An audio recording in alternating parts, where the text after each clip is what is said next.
The extensive Israeli bombardment of Gaza, including the use of high-impact explosive weapons in densely populated areas, razing tens of thousands of buildings to the ground, is clearly having a devastating humanitarian and human rights impact.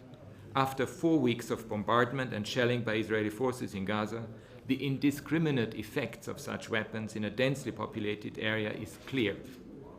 Israel must immediately end the use of such methods and means of warfare, and the attacks must be investigated.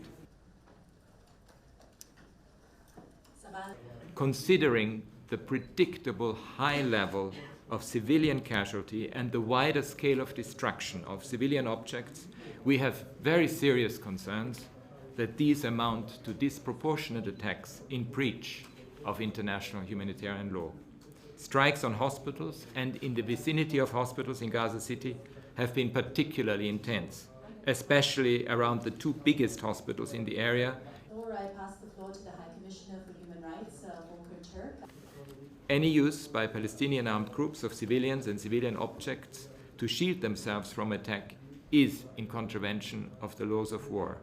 But such contact by Palestinian armed groups does not absolve Israel of its obligation to ensure that civilians are spared, that the principles of distinction, precaution in attack and proportionality are respected. Failure to do so is also in contravention of the laws of war with devastating impact on civilians. What is urgently needed is for the parties to agree a ceasefire on the basis of critical human rights imperatives, to deliver food, water, and other essential goods to people who desperately need them and where they need them throughout Gaza, for all hostages to be released, and to open a path to sustainable way out of this nightmarish situation in Gaza. The two have to be read in conjunction with each other, of course.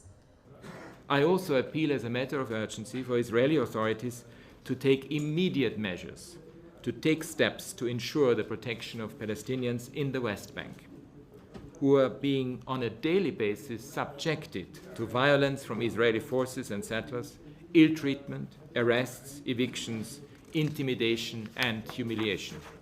This year was already the deadliest on record for Palestinians in the West Bank, with about 200 killed even before 7 October. Her sister-in-law was killed yesterday. This year, Israeli forces have increasingly used military tactics and weapons in law enforcement operations. Yesterday alone, at least 14 Palestinians were killed by Israeli forces in Jenin refugee camp. There were also other casualties across the West Bank yesterday. Law enforcement operations in the occupied West Bank must be conducted in strict accordance with international human rights law. There's also been a sharp increase in settler violence and takeover of land across the West Bank. Since 7 October, nearly 1,000 Palestinians from at least 15 herding communities have been forced from their homes. In the context of the coercive environment they live in, the displacement of these communities may amount to the forcible transfer of a population, which is a grave breach of the Fourth Geneva Convention.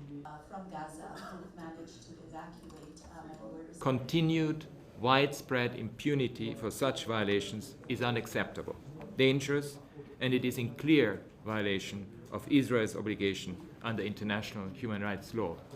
And I hope that finally there is an accountability served in these circumstances. The solution to this situation is the end of the occupation and full respect for the right to self-determination for Palestinians. As I have said time and again, for the violence to end, the occupation needs to end. Fear is pervasive. Several other